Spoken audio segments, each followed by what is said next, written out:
The naval battle of Drepana took place in 249 BC during the First Punic War near modern Trapani, western Sicily, between the fleets of Carthage and the Roman Republic. Prelude: the string of Roman naval victories, such as Myla and Ecnomus, gave them the confidence to make a direct attack on the Carthaginian stronghold of Lilybaeum, governed by Hamilco. The city was blockaded by a fleet commanded by the year's consuls Publius Claudius Pulcher and Lucius Junius Paulus. However, despite the acquired Roman naval experience, the Carthaginians were still superior in open-sea maneuvering. A small squadron led by a commander named Hannibal, son of Hamilcar, managed to break the siege in broad daylight and deliver supplies to the garrison of Lilybaeum. In the night, Hannibal left the city carrying the useless cavalry, horses, and sailed to the harbour of Drepana. Before the Romans knew what was happening, the success of the enterprise was so stunning that the Carthaginians repeated it several times.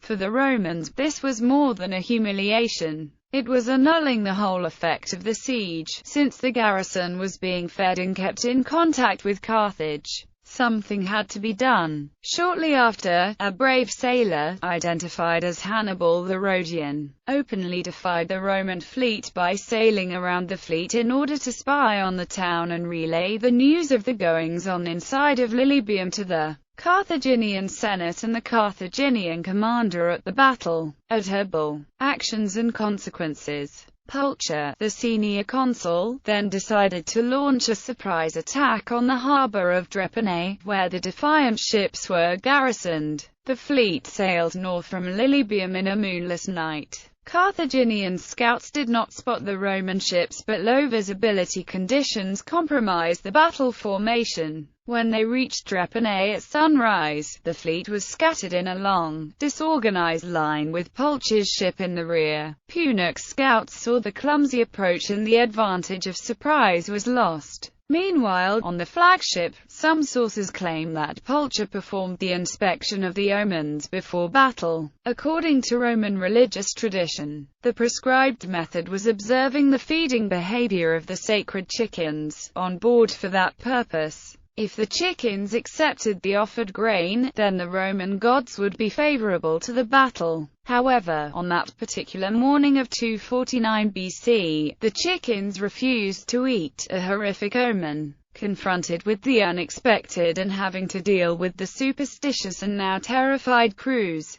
Pulcher quickly devised an alternative interpretation. He threw the sacred chickens overboard, saying, "Let them drink, since they don't wish to eat." However, it is not entirely clear if this actually occurred. The contemporary historian Polybius fails to mention it, instead crediting the victory to the superior maneuverability of the Carthaginian warships, making this incident at least dubious. In the harbour, the Carthaginians did not wait to see what the Romans intended. Attribution had similar, though less controversial, quick thoughts and ordered the evacuation of Drepana before the blockade was unavoidable. Carthage's ships thus sailed out of Drepana, passing south of the city and around two small islands in the coast to the open sea. Seeing his plan for a surprise attack fail, Pulcher ordered his fleet to regroup into battle formation. However, by then, everything was against him. The coast of Sicily was at his back and the Punic fleet ready for battle at his front. Hannibal saw a chance for victory and ordered his right flank to attack the rearmost Roman ships.